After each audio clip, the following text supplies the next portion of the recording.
My name is Vincent Britton. I'm 36 years old, recently released from incarceration over a year ago.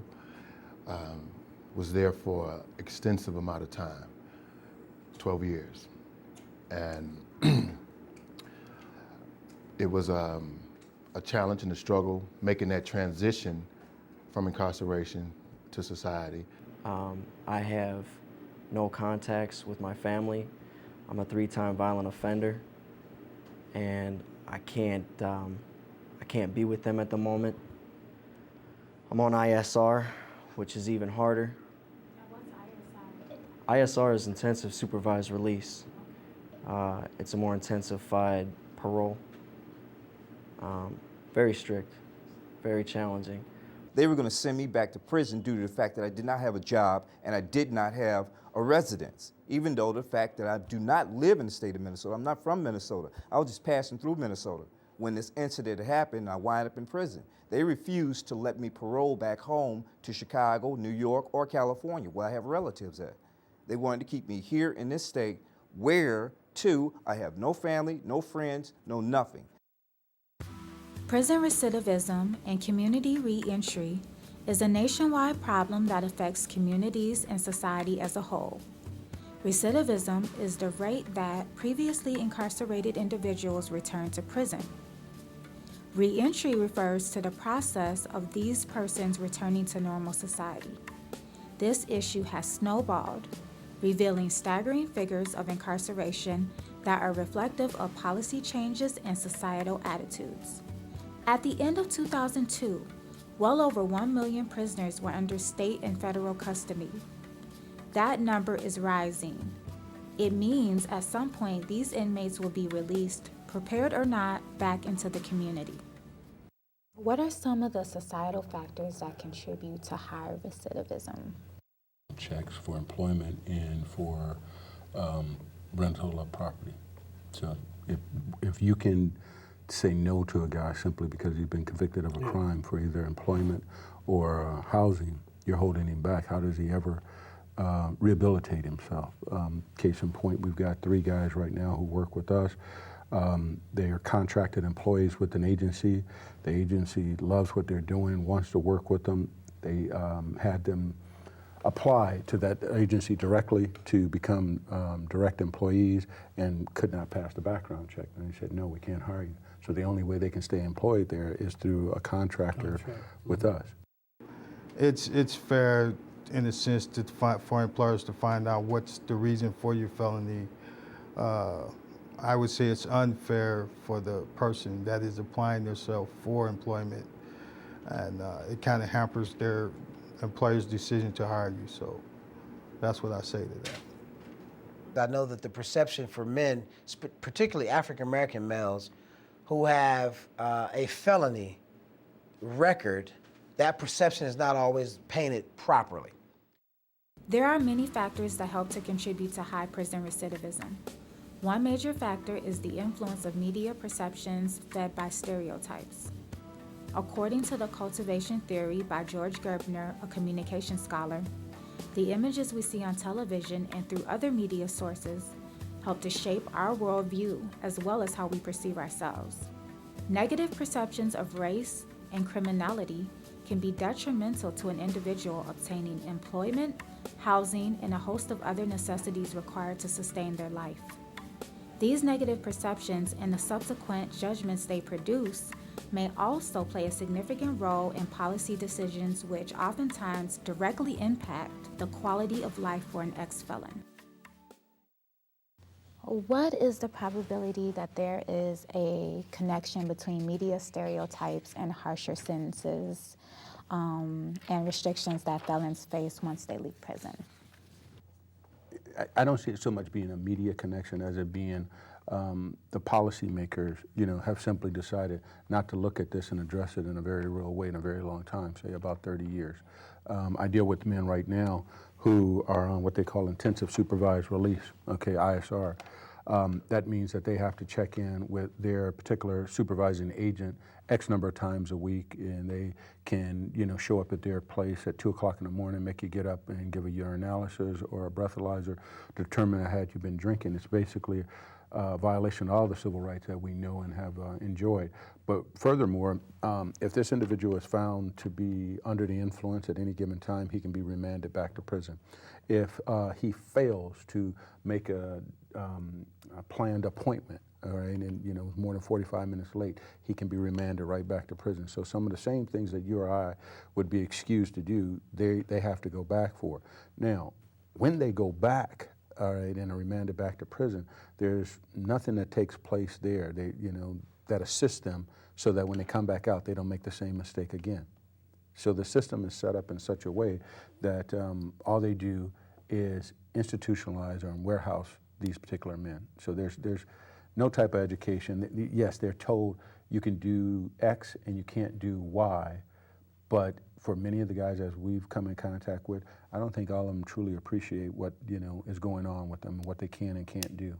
All right, we've had a number of conversations with the folks at Hennepin County about how do we change that, and to their credit, they've been very open to that, but it's a process, and that process is going to take a while, and what we're talking about doing now is changing a 30-year mindset, and so a lot of people are not real willing to do that just yet, because there's all kind of political ramifications, but the media stereotype is big there, and politicians do not want to do anything that might make them look soft on crime.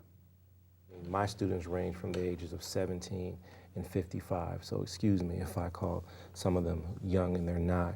I see a lot of them who have these role models, if you will, and they take it too far. Mm-hmm. They see them not only as role models, they see them as friends, and they grow up that way. They see the Pac-Man Jones in the whole NFL deal as him doing some things that aren't positively seen in the eyes of many as something that we want to emulate. And they say that they see that as what I want to be like. When I get paid, I make my money however I do so. I want to do that in the public.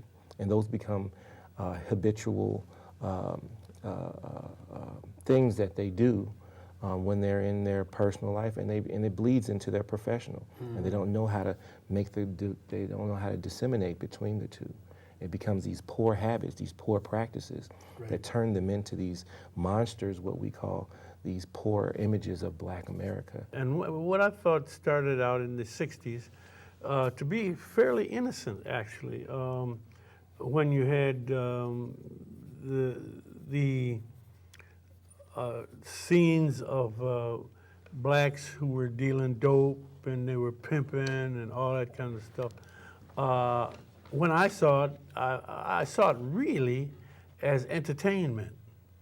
And I think what came from that, though, were a lot of young men who wanted to mimic and be like those guys on television.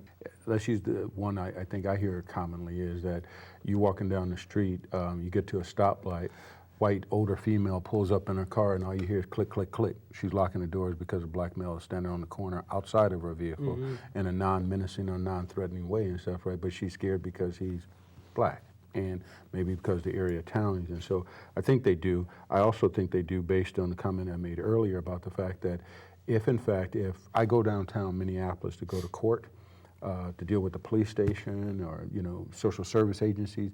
These agencies are predominantly made up of white folks who, in many instances, are not from our community. So how do they perceive me when I show up there with a traffic citation, with a warrant I need to pay, and some other legal matter that I need to deal with and stuff, right?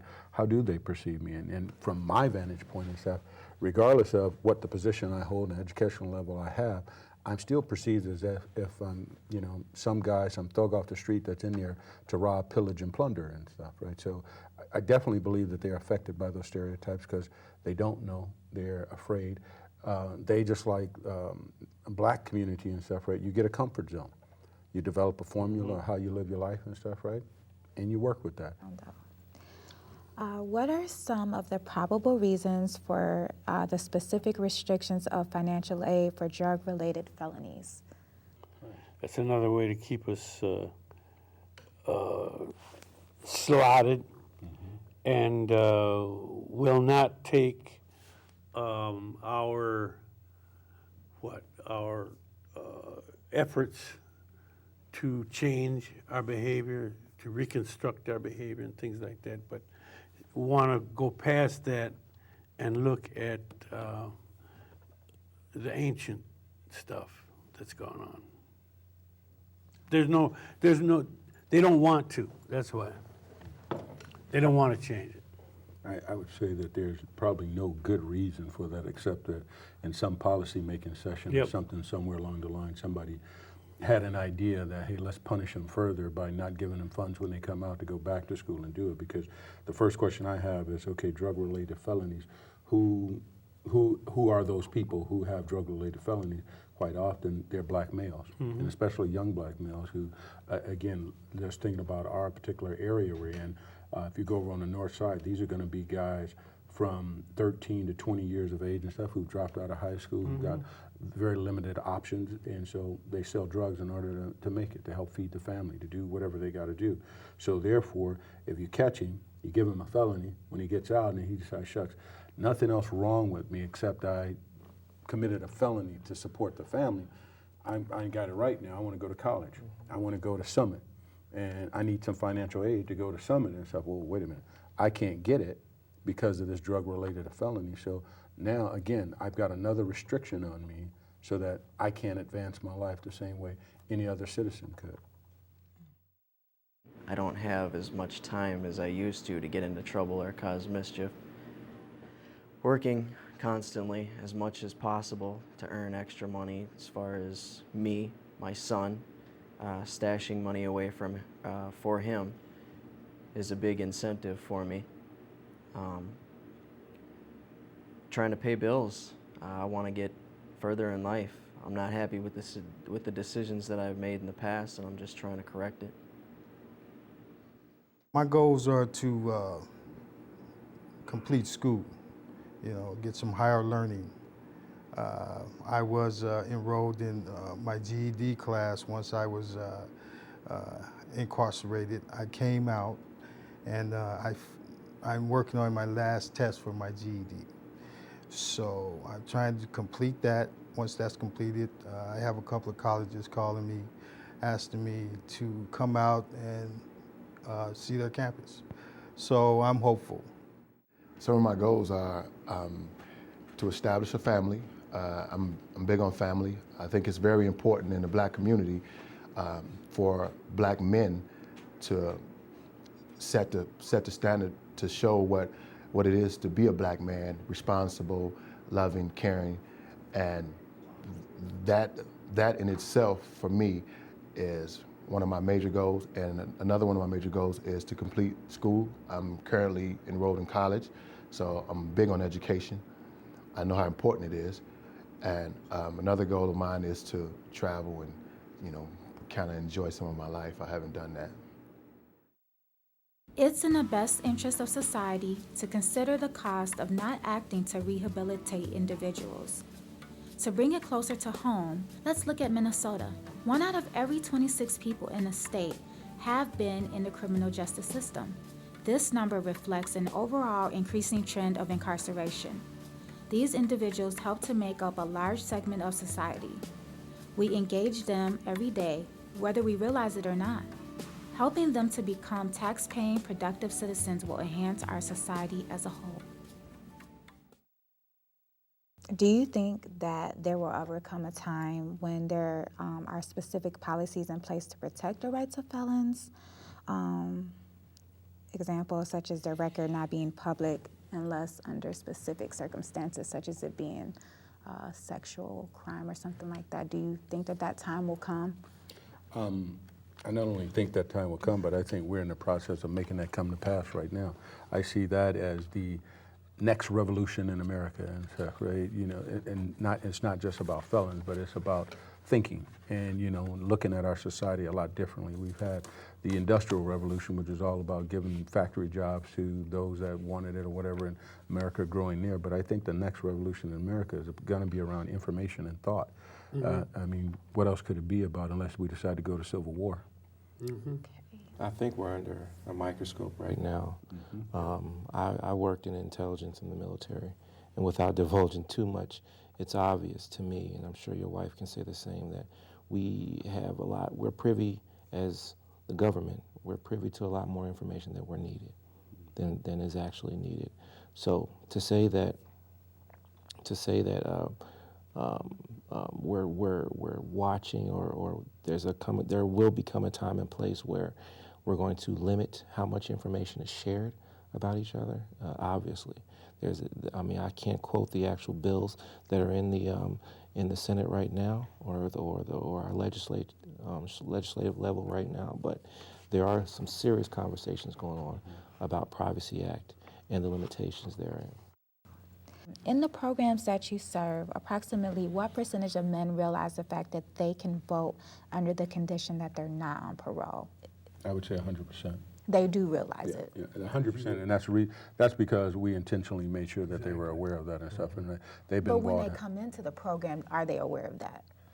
I'm not sure how many of them are, because we don't really poll them coming in as to that, but we make sure they get educated once they get there. And I'll take a stab at that one. Yeah. I'm sorry. I do have recruiters that go into workhouses and into the correctional facilities, and we talk to the folks who are about to transition out. And we do ask those questions to the inmates, okay? Now, and we also have conversations with the parole officers. Parole officers they intentionally have a set guideline of things that they inform their parolees of before they leave. One of those is not that they can vote. Okay, a lot of them are supposed to, but they do not intentionally tell them that you have the right to vote. They just say, you need to meet me at certain places, and you need to be able to check in on certain dates, because those are the things that they've been struggling with. Those are what's important to the parole officer and the institution. Now, the parolee, they are oftentimes misinformed. I say that because during the election, we made a very conscious effort to ensure that everyone who was capable of voting had the right to do so and knew exactly where to go to do it. And we did poll, and we saw that close to 50% of the men that were felons, former felons, had no idea that they were able to vote. I mean, your voice counts as a voter. So yes, I feel as though it's very important for convicts to be able to vote. Those are rights that my father had fought and died for me. Those are rights that Dr. Martin Luther King fought and died for me. Malcolm X, just a whole list of people, John F. Kennedy and so forth and et cetera. And I take those rights very precious and serious. According to Transition from Prison to Community, a study done by the Urban Institute, pre-prison drug, social, and behavioral issues not dealt with in prison or upon release are hindrances that can lead back to prison. Family and social support networks that help to overcome these internal and external barriers are critical to the successful re-entry into the community. The network is a nonprofit social enterprise that was recently started about 18 months ago. We help men who are coming out of corrections, out of CD treatment and rehabilitation, and dealing with chronic homelessness. We basically assist men in 5 component areas in order to transition their lives into something much better than what they were doing before. Those 5 areas are housing, employment, complete medical health, behavioral health care, and community re-engagement. You know, our goal is within a 24-month time span, get these guys from being incarcerated or the Department of Corrections mindset or mentality or method of modus operandi to being citizens like everyone else in our society, to being tax-paying, self-surviving, self-providing, and then to take care of their family and extension. So I think at the end of the day, my main goal is to, 1, create and foster a degree of communication that's open, free from titles, and a true partnership so that these guys can be the men that I know that they can be. What makes the network so important is that it's a support. You can't do it alone. Can't nobody do anything alone. You know, you're always gonna need somebody to support you, back you up, or push you, or encourage you. You know, and that's what the network do. It's a very nice thing, actually. You're in a community with a lot of the men that have been in the past troubled as well as me. So they understand where I'm coming from. They have the same problems and issues that I'm facing and going through right now. So a lot of them can relate. And it's nice to have the support of the network back there, giving you a push along the way, telling you you can do it, you can get through it.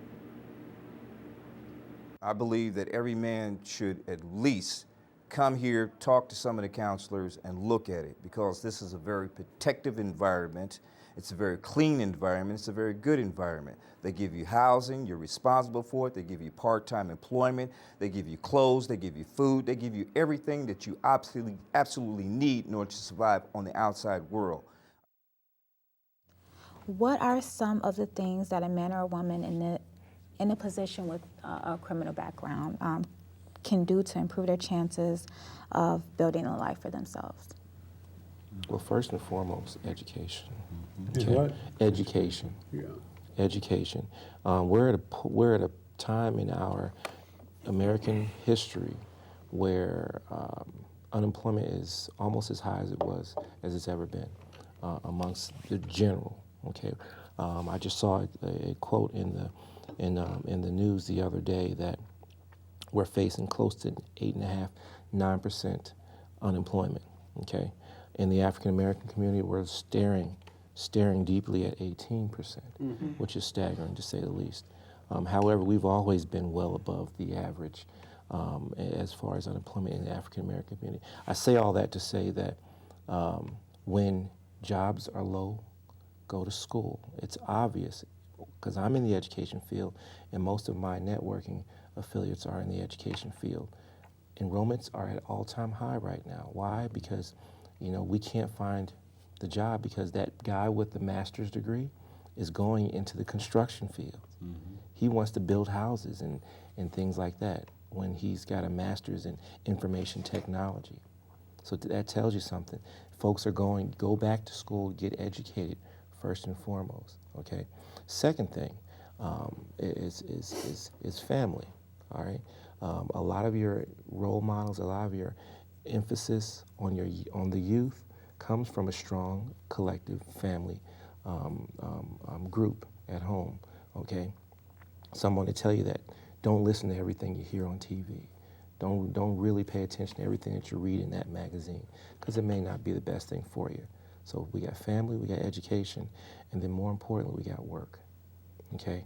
Work, job, having a viable way to support your family, okay? A viable way to support your family, extremely important when it comes to developing an environment that's conducive to a civil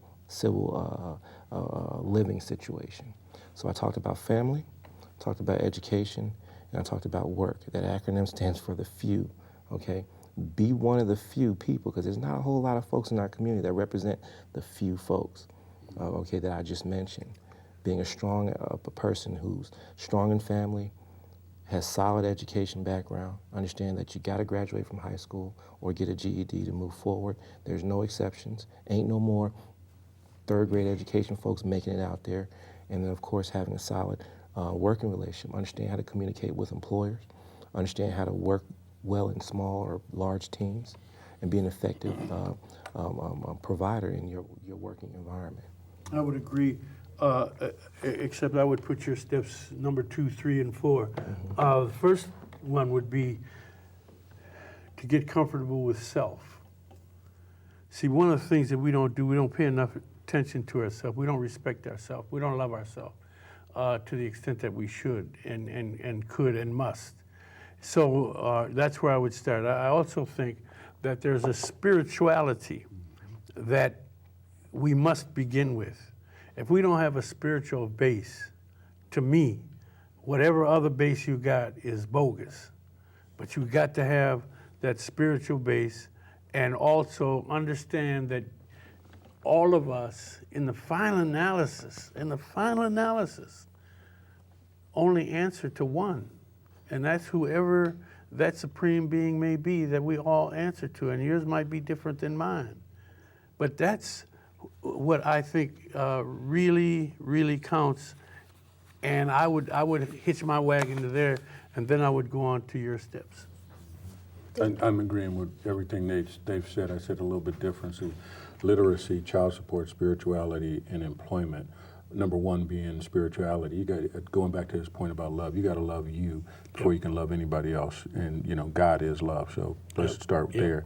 The next thing you got to do is be literate, which goes to your education and stuff. A lot of the guys that I'm dealing with are not literate. So we got to get the education up. And then third, it goes to the employment. You got to go out and find a job, a legitimate job.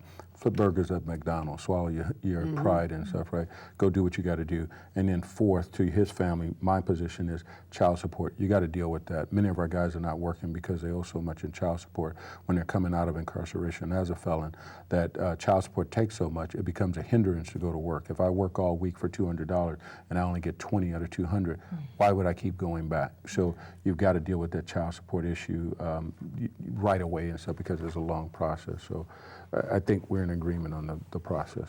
You know, there's another thing about the line of questioning is such.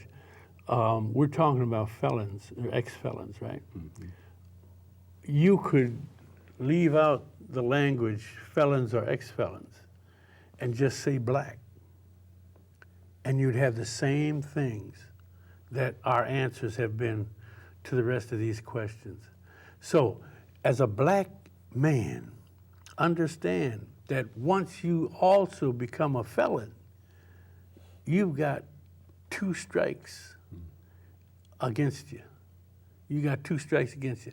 Being black, that is in this society. However, the thing that will turn that over is the spiritual piece, is coming to love one's self. If you love yourself, there's certain things you're not going to do, and you're not going to let anybody else do to you. I grew up in the type of environment where violence was the answer, you know. And I had to learn for myself. You need to learn to love instead of hate. So, At the end of the day, no matter how many no's you get, keep pressing on, keep pushing on, don't get frustrated. It's a long, arduous task, but it can be done. And at some point, somebody will have the compassion in their heart, whether it's someone who has a relative that's been through what you've been through, whether it's somebody who's a good Samaritan, whether it's somebody who's a diehard spiritual person, at some point will say, you know what, I'm gonna give you a shot. Take advantage of that shot, make it happen, because it might only be one. But at the end of the day, don't give up. There's obstacles, and I recognize the obstacles, so you know, they don't affect me. It may take me a little time to get to where I'm going, but eventually I will get there.